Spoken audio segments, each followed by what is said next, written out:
Hello, dear friends. Today we are going to have our last discussion, and it's going to be about civil society. And we are going to concentrate on the challenges and opportunities which Armenian civil society have had after the Velvet Revolution. And today we are going to speak about the problems or about the new chances which the civil society has. Because our webinar today is we are going mostly to focus on the situation which rose after the Velvet Revolution, and it's quite important to understand what are the main challenges which civil society face. So today we have three speakers. We have already, you know, Arsen Kharatsen, you know Jill. Arsen is coordinator of Jagat in Armenia.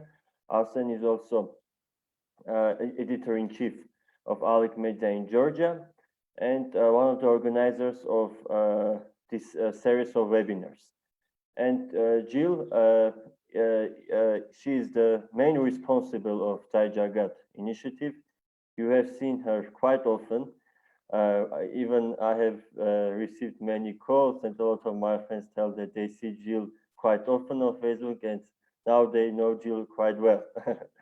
And today Jill is not moderator; she is speaker. So Jill, you have today more time than usual. So and I know that you have some important remarks, and you also want to speak about the questions of the civil society about which we focused on during our last discussions, because we have had representative of Armenian civil society and we spoke about different issues, starting from the role of the civil society in the revolution and up to ecological problems which we have, and about the civic initiatives which are in that main processes. And our speaker today, and we thank Mikhail Hovanesyan for finding time and joining us. Mikhail Hovanesyan is the project director at Eurasia Partnership Foundation. He's also the head of Restart Student Foundation's Board of Trustees, and our good friend who has a very big experience in Armenian civil society life, both practical experience and also theoretical. And he's mostly specialized in local governance issues and also non-formal education projects. From my point of view, I can say that Restart owes Mikhail Hovanesyan a lot from the prospect of critical thinking, student self-organization, and mostly all the work that we do now. So this is like for introduction, and I think now we can go to our introduction part, where we can speak about the main issues which we would like to concentrate during this webinar. And Jill, I think we can start from you, so you can guide us. Great, thank you, David, and Mikhail and Arsen. It's a pleasure to be with you on this webinar. I think, as you know, this is the 13th talk, chat that we've had in this series on nonviolent governance. And what I wanted to do was to take this occasion to reflect a little bit on some of the 12 talks that we've had, which have been primarily discourse between Armenian civil society members, for the most part, with international friends, and some of the very, very interesting points that have emerged that will help us with today's discussion on civil society after the revolution, challenges and opportunities. Now, there were, I think, first of all, the relationship of civil society and government came up continuously. And why, what is fascinating about the Armenian civil society to us as outsiders is that its role in this revolution made it an indigenous revolution. The Velvet Revolution was not something that was influenced by outsiders, but was very much a revolution of the Armenian people. Now, this does not happen unless there's a fairly strong civil society, I think, and has had a certain kind of tradition or culture.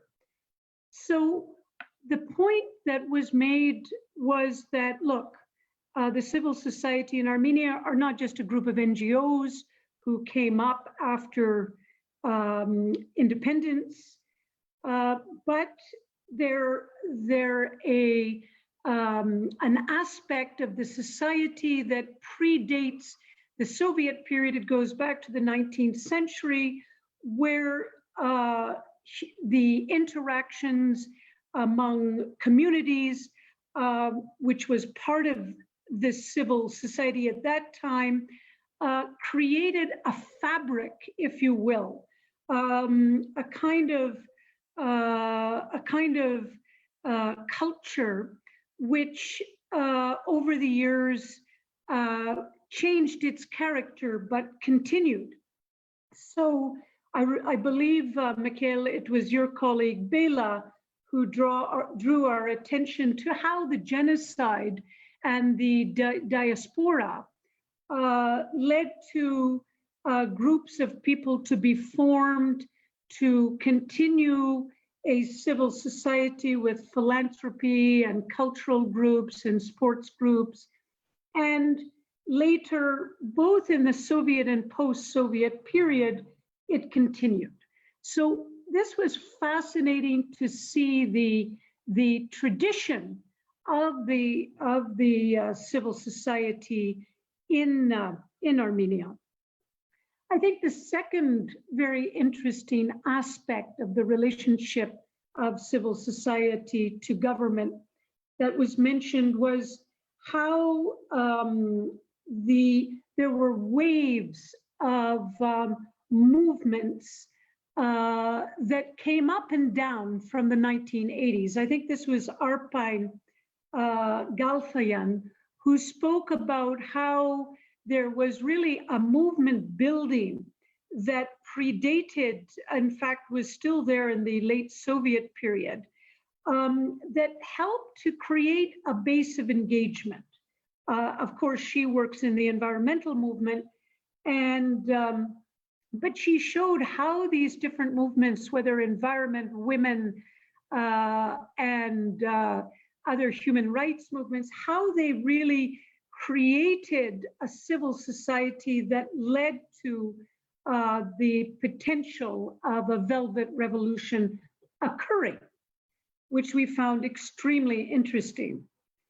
Then we heard a lot about how the civil society in Armenia had created various methods and techniques of protest that actually developed over a long period of time.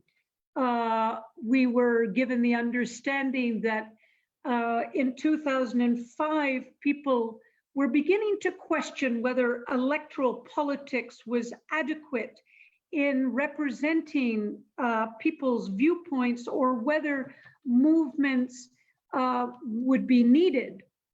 There were discussions, I think, that took place after 2008, after the state of emergency and 10 people who died. You know, a lot of discussions whether the movement should be violent or non-violent.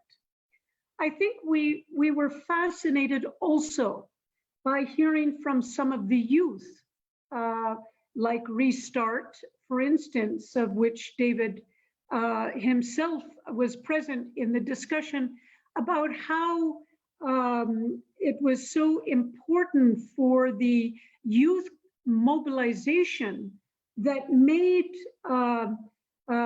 people to engage in many parts of Armenia in the Velvet Revolution, blocking roads and many other aspects of the student protests. And we heard also about the media and their engagement, Armenian Times, EVN, CivilNet, Article 3, in terms of how they also mobilize public opinion. So we had literally 12 chats, which gave us a deep understanding of the huge impact of civil society on making the nonviolent Velvet Revolution possible. Yet we also heard how after the revolution, the euphoria began to die, and to see the exigencies of governance take over, and how people's expectations started to feel dashed. And I remember Maria Karapetyan's discussion when she said, look, when I was in a human rights advocate in civil society, in academia, I was able to critique and really look at human rights. But now, as a member of parliament, I am in the position to protect and celebrate the existing civil rights that we have, having now jettisoned my critical stance. So I think why I wanted to reflect on all of these incredible opinions, both in terms of the engagement during the revolution, and then somewhat the feeling that we need to keep working because it's not easy now that the revolution has turned into regular business as usual governance. The reason these are so interesting is it shows how robust and deep the civil society is, how interesting the perspectives are. And it leads me to my second observation, which is people also began to discuss, how do we make this government accountable to the people? How do we continue to ensure that it represents the democratic aspirations that it said it was going to do? Now, I want to turn for a minute to the freedom struggle in India, because there was a lot of parallels. When Gandhi, just before the Republic of India was declared, independence was declared, Gandhi said, look, this is the time that we need to go to rural areas and not think that just a political freedom means economic, social, or moral freedom. And he said, just replacing Englishmen with Indian that act as Englishmen are not going to make India free. And so what happened at that point is, for about 25 years, for about a generation, a movement, a Sarvodaya movement was created. And this was continued under Vinoba Bhave and many of the followers of Gandhi.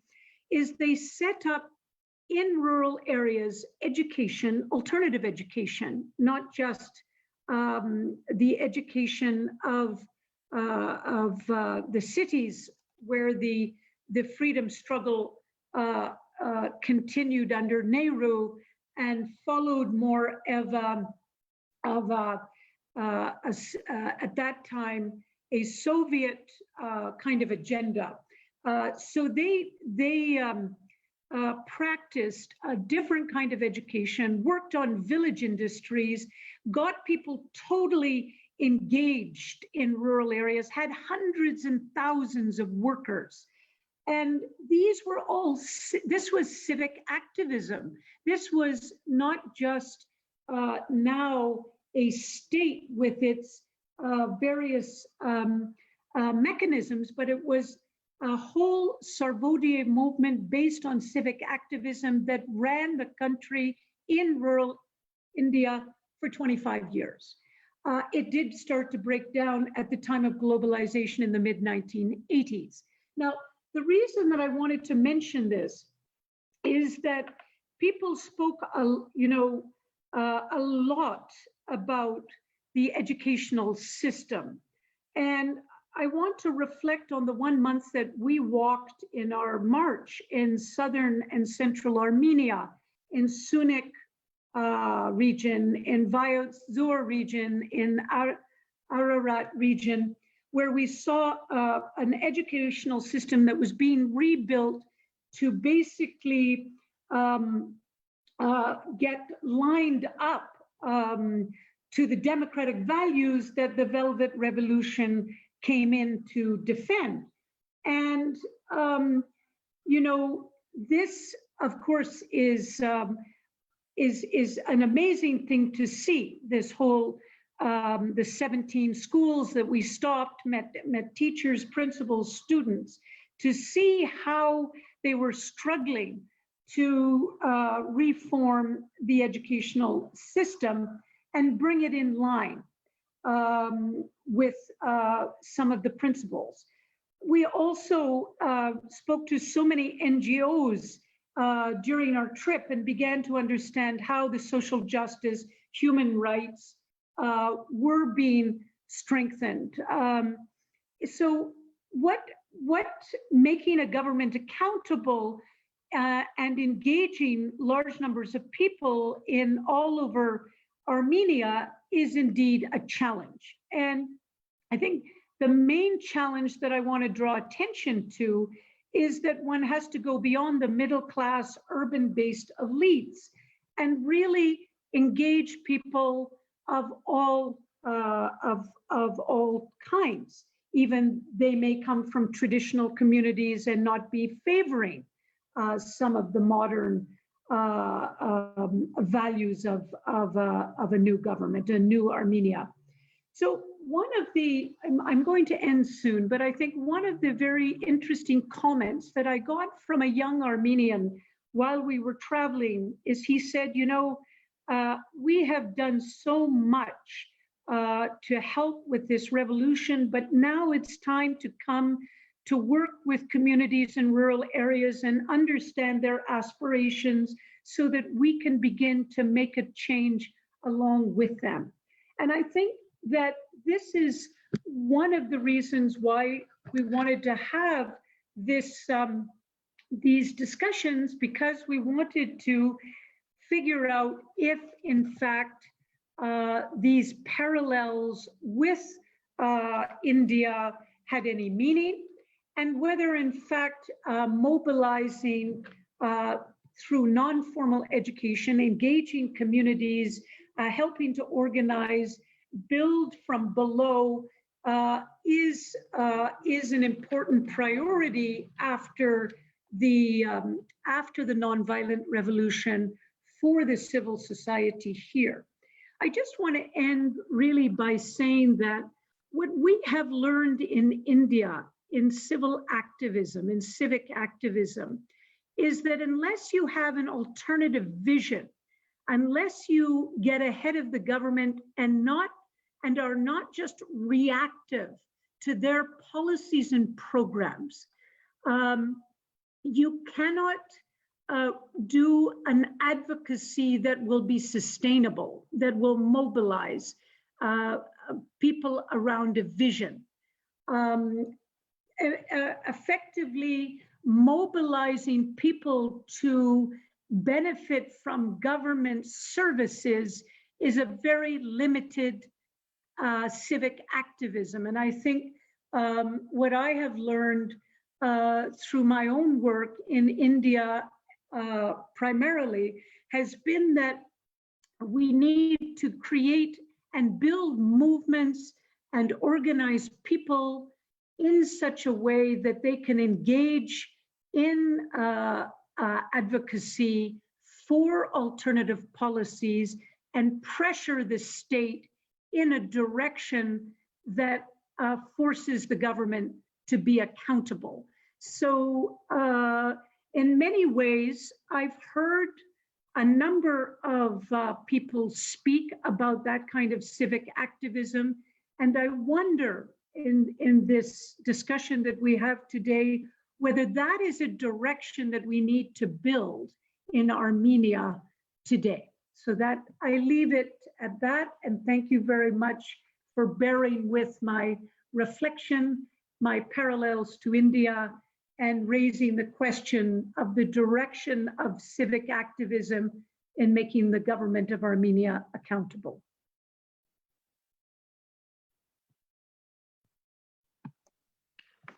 Thank you, Jill, for very informative speech. Like you have articulated what we have, like you have summed out what we have spoken about during our last 13 discussions about what we spoke about civil society.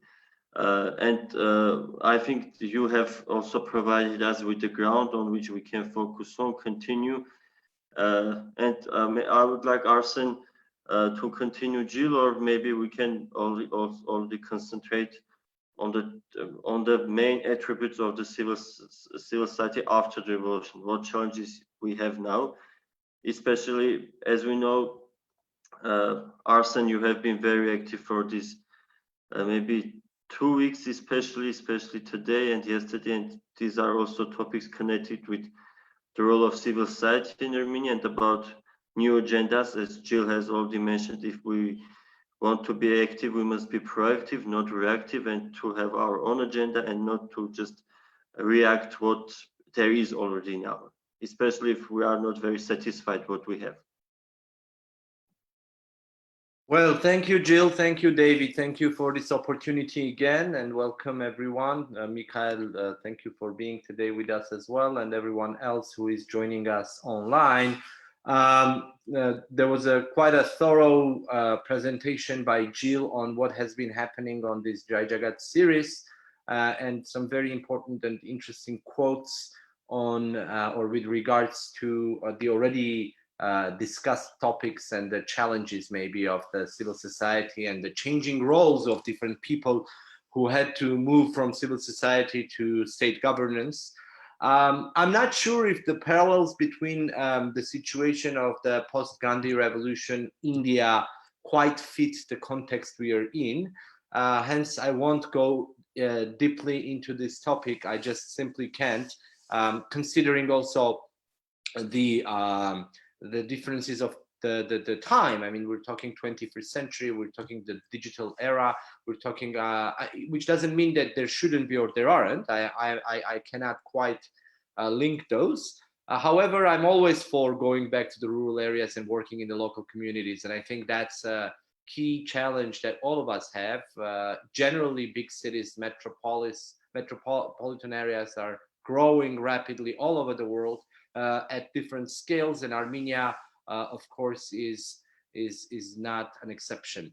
As Mikhail is with us, and he is a long-standing civil society leader, he has also chaired the Armenian civil society organizations at the Eastern Partnership Civil Society Forum, which is one of the largest entity with regards to the European Union Armenia relations. And we have to bear in mind that for years, for decades now, the civil society organizations were mostly funded by Western institutions or countries. Hence, EU is a key partner. So I would leave Mikhail to maybe, I would feel more comfortable hearing Mikhail's points on where the general structure of civil society is today and how he sees from his angle, representing one of the largest NGOs of Armenia, of kind of the mapping of who is where now and what are those challenges that people feel and sense.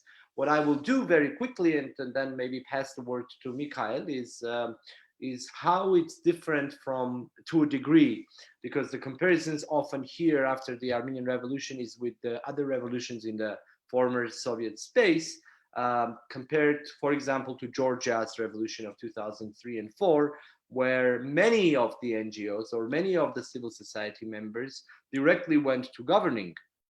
And so that actually created a situation where the civil society organizations or the general civil society environment was weakened in Georgia, and the government, basically the civil society in so many words became the government. Living on the one hand the challenges or the personal level changes that people go through because of this, because of the status change, position change. It is also interesting and important to note that in case of Armenia, it's not really the case. Some members of the civil society did go to the parliament or to the executive. However, quite a large segment of different levels and layers of civil society did not. And for different reasons. So on the one hand, they did not because they didn't want to. They chose to stay as a member of civil society. On the other hand, because they were not invited to. And that's a different story. So it's a bit different in that respect. I'm just putting it in the context of Armenia, Georgia, or the former Soviet space territory. Now, is there somewhat of an existential or somewhat of confusion or ambiguity, I would even say, within the civil society? Often, I think yes. And the reason for that is because the fundamental values that this revolution brought is mostly shared by many of the civil society values, at least the values that are announced: democracy, human rights, accountability, fight against corruption, etc. So I think, in a way, a lot of the civil society organizations and people who are long-time NGO or activists do have a puzzle in a way, even understanding the line of where they can start criticizing really when they see problems. And that is by large related to the general political environment in the country. Because the people who are going through trials, the people who are now, some of them are in jail, some of them are in hiding, some are going through criminal cases, are a larger issue, I mean, in a way, maybe qualified as a bigger problem to deal with rather than now to attack the government. So I think the general sense, I think there's an existential crisis overall within the civil society in Armenia. It's changing more rapidly nowadays, I think. And I think that this is the 2 years since the revolution. I think we will see what and how the existing civil society in the country that has been there for decades will start or will find its new identity, or maybe kind of fit or understand how. So what I want to address here is it's not really the lack of the mechanisms for the holding the government accountable. I think there is a level of self-censorship among the some civil society groups that have different grounds and reasons. And I'll stop here.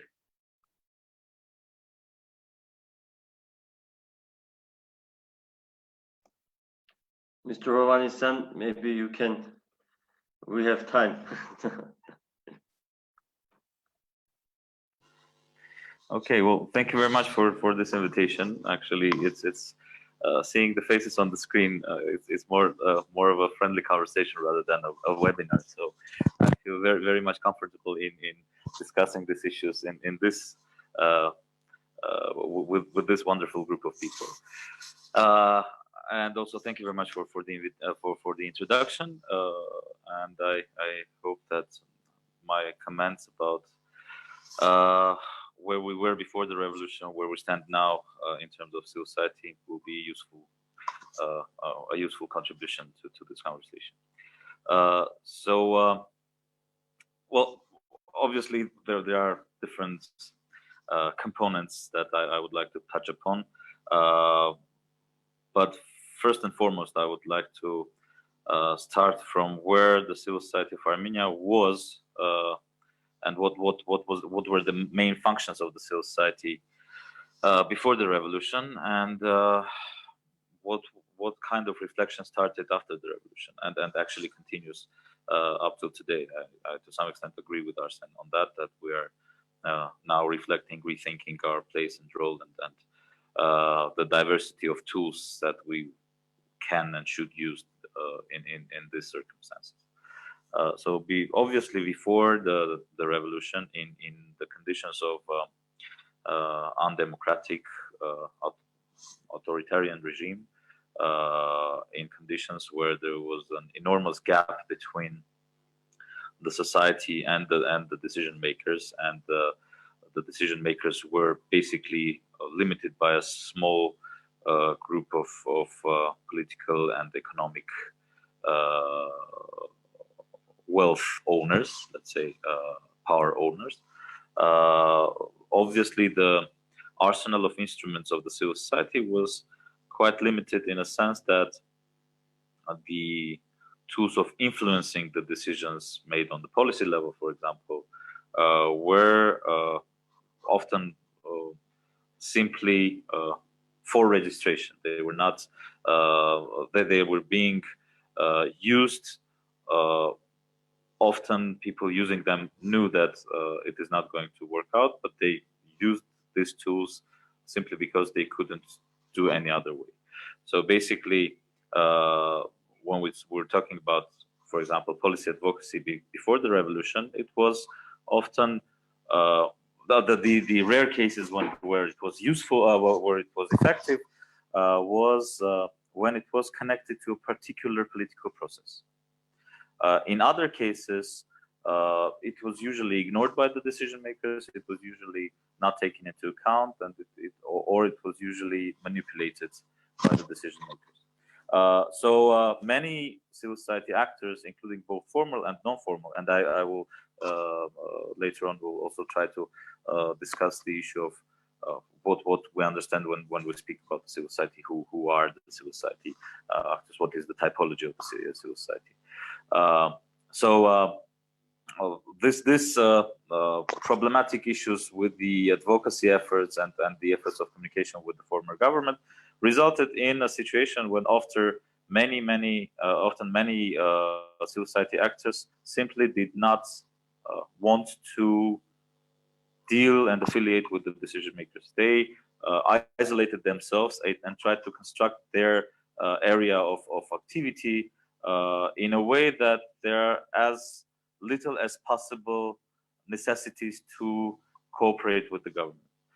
For that very reason, there was a significant focus on civic education, for example, or there was a focus or there was some kind of a reflective position. So it was reflecting activities of the government, registering some issues, but still without a real expectation that these will result in positive changes. Along with that, within the society of Armenia, both the expertise and the understanding that this cannot last endlessly was being accumulated. And basically, when we're speaking about what resulted and what moved the society of Armenia towards this revolution, I think two major factors can be mentioned. One is the growing sense of ownership towards the country, towards the state, towards the starting from the grassroots level, towards the community, towards the sectors, different sectors of activity, be that environment or education or whatever, because people working in those areas were on a daily basis observing issues, problems growing, and understanding the consequences of unresolved problems here. So, and that brought also and constructed the sense of ownership among the Armenian society and the civil society in particular, obviously, as a, let's say, front runner in that sense. And the second was the growing inconsistency between the understanding of the real picture of life in Armenia and what was described as such by by the official by the Armenian officials, by the official voices, and at some point in time, this discrepancy between the real picture and the introduced picture was critical, and basically this resulted to some extent in revolution. And the bright illustration of that was the decision of Ser Sargsyan to run for the prime minister's post, because again, this was a complete the discrepancy from what initially was discussed and achieved. So when we speak about the functions and tools of the civil society, and obviously continuously civil society has been spreading, disseminating knowledge and information about democratic values, about human. So basically, the civil society at some point in time was the only area where the discourse on the democratic values was taking place on a serious level, or on a comprehensive level, and this also the fact that the activities of the civil society were directed mainly at youth played a significant role. So I think that yeah, we'll just one more mention before we go forward is that although we're talking when we're naming the what happened in 2018 Velvet Revolution, we need to take into account that it has a long prehistory of struggle and fights by many people, many members of the civil society who dedicated their life, their efforts to this struggle. And I think the duration of this transition was obviously way longer than simply these 2 months of spring where the revolution actually took place. So we always need to take that into account and to understand that this energy, the revolutionary energy, was being accumulated throughout the year. So once and obviously throughout these years, the major target of the civil society, or at least a significant part of it, was to achieve a significant democratic transition in Armenia. That became the goal, that became the top overarching goal of many civil society actors. And when the revolution took place, we appeared in a situation where we needed to formulate new goals. This is the first challenge that appeared after the revolution, obviously. The second challenge that appeared was we needed to understand, because we didn't actually have the tradition of effective cooperation with the government, we needed to understand that what are the new tools and mechanisms of civil society government communication, and how these tools can be effectively utilized and institutionalized. And in fact, I think we are in this process up till today. We are probating and trying to understand what are these new tools, what are these new mechanisms that we can exercise in order to be effective in our cooperation with new democratic government. There is also, initially there was also this misconception or perception that, well, now that we have finally a legitimate democratic government and authorities, well, basically they can do their work and we can be more passive, take a nap, let's say. And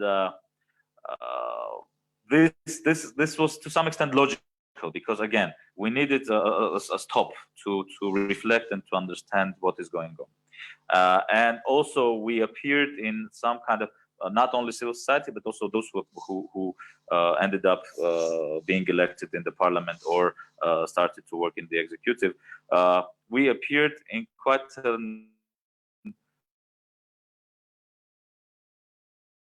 problematic, where we had a lot of routine work to do, and this routine was significant, important, new for us, and etc. But it was a routine, and it was within our comfort zone. And my understanding is that whenever you are, as long as you are acting within your comfort zone, you are not producing anything new, anything really worth,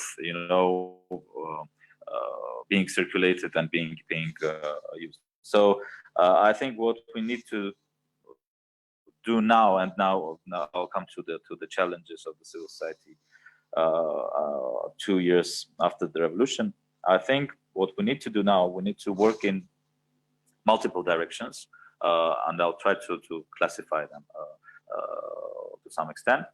One is obviously to continue to look for additional tools and mechanisms of communicating and working with the government, because the new government obviously appeared in a situation when it has enormous amount of challenges.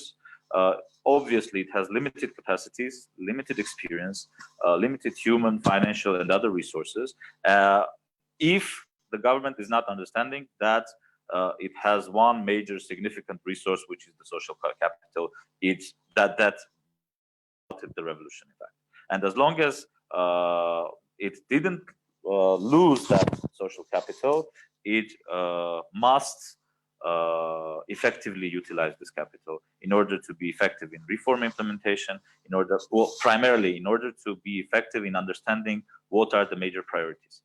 And once this is done, then it would be way easier to understand how the reforms can be constructed, how the civil society and the society can be involved in the implementation of this reform, how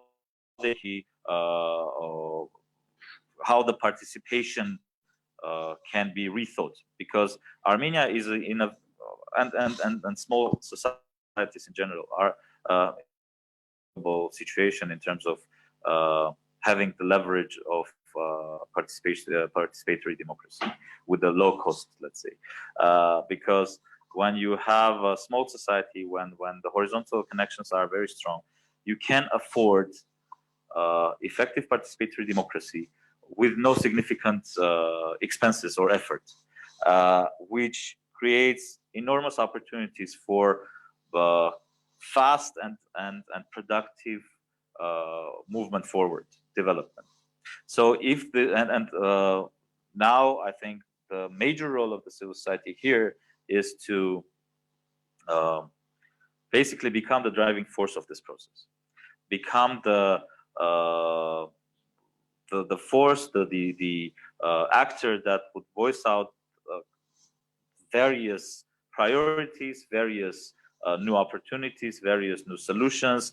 And here what is very important, particularly due to the quite problematic internal political environment within Armenia, is to do that in a way of through constructive communication.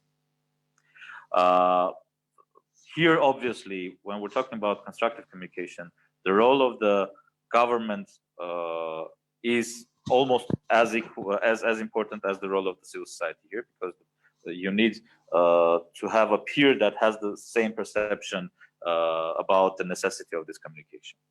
But the civil society should be the initiator. I think that ideally the civil society shouldn't focus too much on what the government does, because the government is the environment creator, and if you don't have to concentrate on the government's activities, it means that the environment is okay, and you can do your main job. You can produce new values, because the major function of the society, the major function of the civil society in particular, is to constantly produce new values and innovative ideas, etc. So for that, the civil society needs to make sure that the environment is favorable for doing so.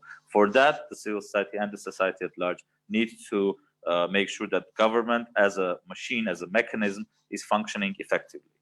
the government and the state is not, it needs to be depersonalized. It needs to be structuralized, institutionalized, and depersonalized. And once it is it is implemented successfully, the society can focus on its major activities. But this is a completely different story, so I'll probably stop here. Just a concluding remark is that I think one of the major challenges for the civil society of Armenia today is the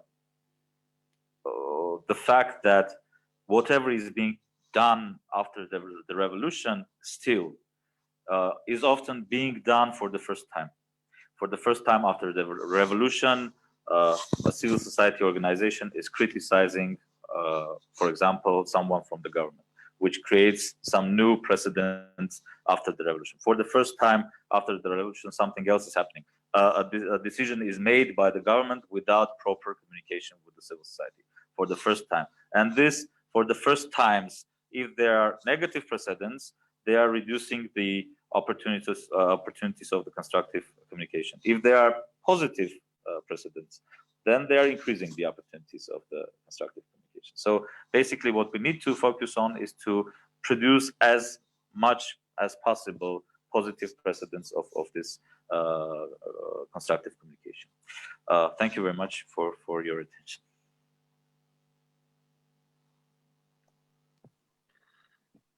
Thank you, Mikhail. Arsen, maybe you can give your remarks.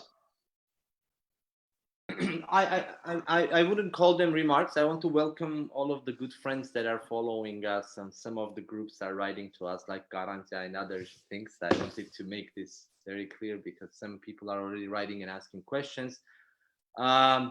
The idea of communication and the larger problem with that, Mikhail, I remember we were discussing this with you before, and again, I maybe am putting it in a little bit of a different context, but you brought once an example that I think is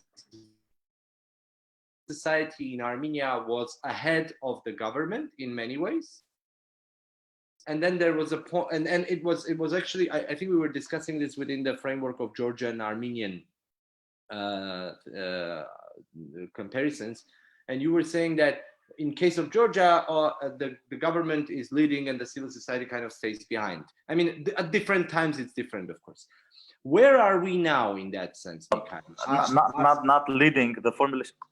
I'm sorry, not just to be clear, not leading, but in terms of being open and closed, the state is more open, the society is more closed, and vice versa in case of Georgia and Armenia.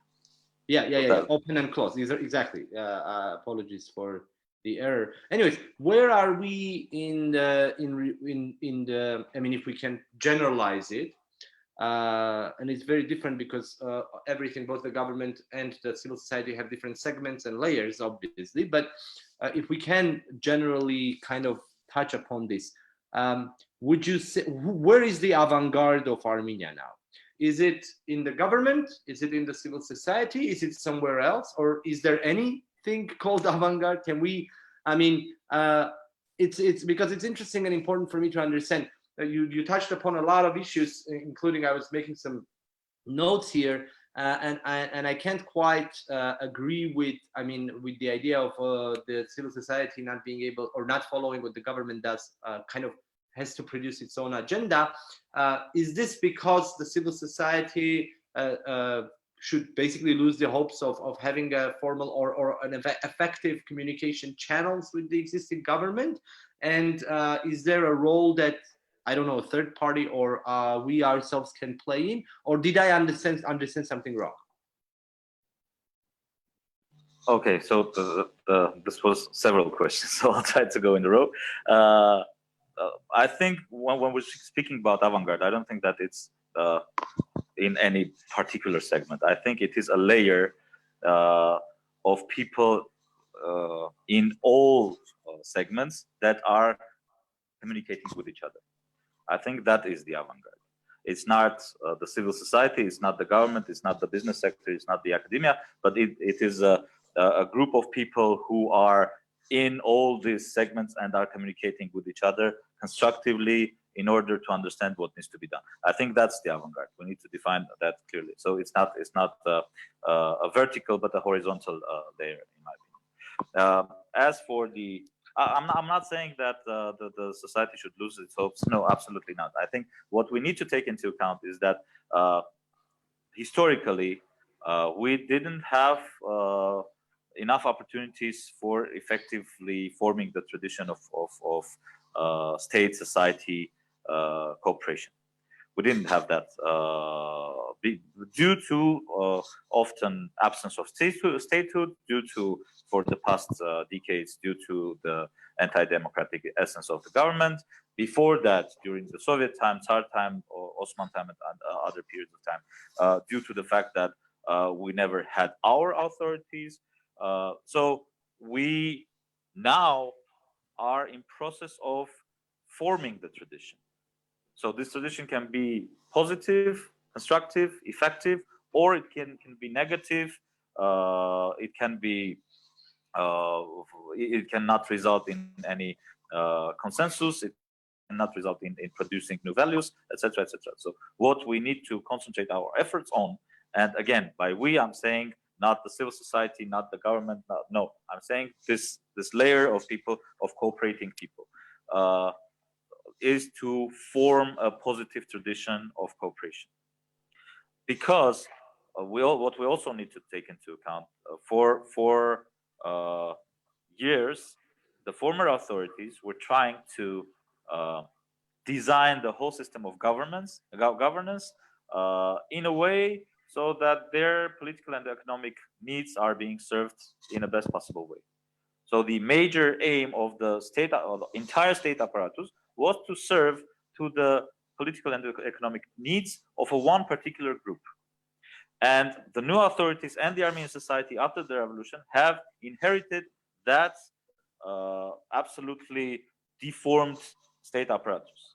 What we need to do now is to basically completely rebuild, rethink, reconceptualize the whole essence of governance of the state, because we also need to rethink the hierarchy of relations between the state and the society.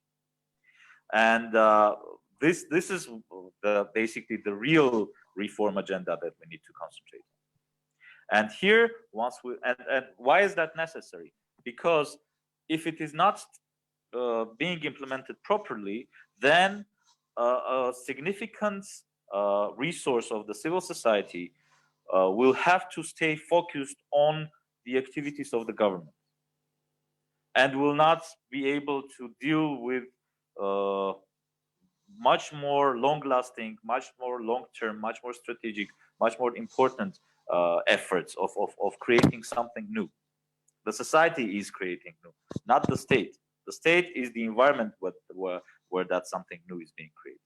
So I think that that's the importance of the necessity of strong, conceptualized institutional reforms. I think this much. Thank you. Sorry for jumping in, David. Just to kind of end at this note, I think the only thing that we're, I think, lacking is the fact that there was, of course, as you mentioned, I mean, the lack of the constructive communication between the government and civil society was not found there, but there was some formal ways of the government engaging the civil society or different actors, but mostly as a check mark for internationals, or for the facade, if you wish, for the optics. Mostly. And so that bad tradition, and of course that's why there were gongos. So are there gongos in Armenia today? Oh, I think that they need to be redescribed. I mean, we need to redescribe the essence of the notion gongo in these days. They are, even if there are gongos, they are completely different functionally from the ones that existing during the previous authorities. So I think, in a sense, of the gongos we had Before the revolution, no, we do not have gongos now, and hopefully we will not have them ever. But in some other sense, but we will need to, redefine that notion in able to answer that question. An additional question to that, and this is becoming a ping pong between me and Mikhail, but I think it's worth, because I think we didn't have an opportunity to speak about this in English, so it's kind of an exciting experience. Do the former Gongos, or some people who are obviously attached to the former regime, who now are registering NGOs and are claiming to be the new civil society, do those NGOs or do those Gongos have a chance to become a true civil society? So this will lead us to a very, very long conversation of defining what the society is, actually. So I think that every single person can be civil society. It's a type of activity rather than a structure or something like that. So it depends on why and how are you implementing. So let's give them a hope. Yes. Thank you. So like according to our schedule, we have only 3 minutes left, but I think we can go for our summarizing like remarks or the last thoughts. Like tomorrow we are going to have a big conference on peace zones. Maybe this is the tomorrow's discussion. But as for the civil society, we spoke about the background, we spoke about the main things which were emphasized by our speakers, and today we also spoke about like the main challenges, and also Mikhail spoke not only about the challenges but also gave some advice or his opinion what should be done now, and also describe the situations which we have. So maybe we can summarize, because we have just like 2 minutes left, and to wait for tomorrow's like discussion. Jill, maybe you can start. Yeah, thank you. I just want to thank both Miguel and Arsen for some very interesting thoughts. This whole notion of state and society cooperation, Miguel, I think institutionalization is the wrong approach. I think what we always see from a Gandhian point of view is that unless you build up a society bottom up, which is an organizational, not just an institutional process, unless you really gain society to figure out how it is, what issues drives it, what kind of vision drives it. It's very, very difficult to begin to talk about a state-society cooperation. I agree with Arsen, you tend to get the state co-opting society. And it's necessary for civil society to play a role in laying down terms which does not allow the state to co-opt the society or different civic actors. So what hope do we have that co-option will not occur? I think your constructive communication, which we would call dialogue, is very useful. But I do believe that behind dialogue, there has to be some alternative perspective on development if we're going to have a rich dialogue, because otherwise, again, dialogue is not taken seriously by the state.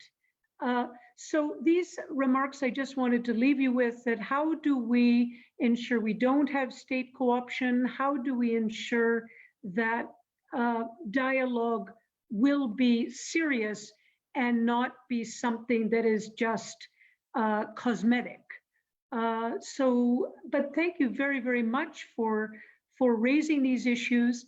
And we do hope that you will participate, our viewers will participate in tomorrow's session, where we're really trying to bring together a large number of speakers to look at peace building, look at their peace building experiences and how it relates to the South Caucasus, to Armenia in particular, in this period after the nonviolent revolution.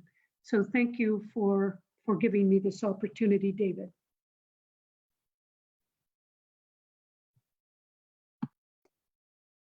Arsen? Well, I mean, I want to once again congratulate Jagat Restart for overall accomplishing this whole month of the dialogue series, about 13 of them, very heavy. I think when this quarantine is over, we're going to go back and see how much intelligence and ideas we have collected. I think we need thorough analysis and understanding, and I'm glad that we were able to do it, and I'm very happy to be part of it. Other than that, I hope that this tonight's discussion was also interesting for our viewers. I just saw a comment under my own Facebook, a colleague who says, "Why aren't you involving journalists in this?" So I want to apologize to those who we were not able to involve until this moment, and I hope that we will have other or further opportunities for other engagements, both the journalist, the colleague who wrote that, and many others. Thank you.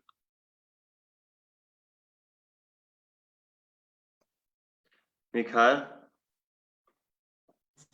Yes, I would like to once again thank you for this opportunity and for this interesting conversation, and also just the last reaction to what Jill said about.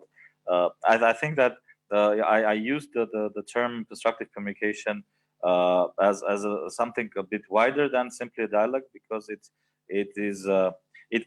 consists of a whole variety of components in my perception, which is not simply talking and which is not simply which reserves the right for the civil society not only to be heard and taken seriously or not seriously, but to act and to be proactive and to try to push for its perceptions and priorities.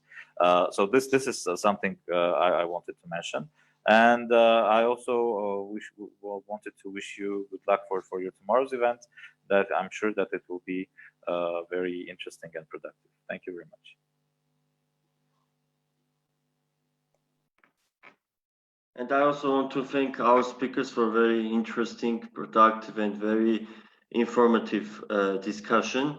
Indeed, the challenges of the civil society are one of the discussed now, and like it's undeniable that the big role of civil society before the revolution, during the revolution, and after the revolution in the democratization process of Armenia. And I hope that this series of discussions which we have had during this 1 month were